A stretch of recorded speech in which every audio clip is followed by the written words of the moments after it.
మొదటి విద్యాశాఖ మంత్రి మౌలానా అబుల్ కలాం ఆజాద్ ప్రోత్సాహంతో గొప్ప వీరులు తొక్కేసిన అటువంటి వ్యక్తుల్లో సుహేల్ దేవ్, వాసుక్ దేవ్ పాసి అనేటువంటి వ్యక్తి చాలా గొప్పవాడు.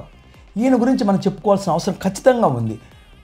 ఏదైతే గజనీ భారతదేశం పైన 17 సార్లు దండయాత్ర చేసి సోమనాథ్ వరకు దండయాత్ర చేసి దోచుకుపోయినాడో, తర్వాత వెంటనే గోరి దండయాత్ర జరిగిందని చరిత్రలు చెప్తారు. కానీ తప్పు. దాదాపు ఈ ఇద్దరి మధ్య 150 సంవత్సరాలు ఈ దేశం సురక్షితంగా ఉనింది. ఆ కారణం ఏమంటే సుహేల్ దేవ్, వాసుక్ దేవ్ పాసి అనేటువంటి వ్యక్తి. ఈయన అయోధ్య ప్రాంతానికి చెందిన ఒక చిన్న రాజు.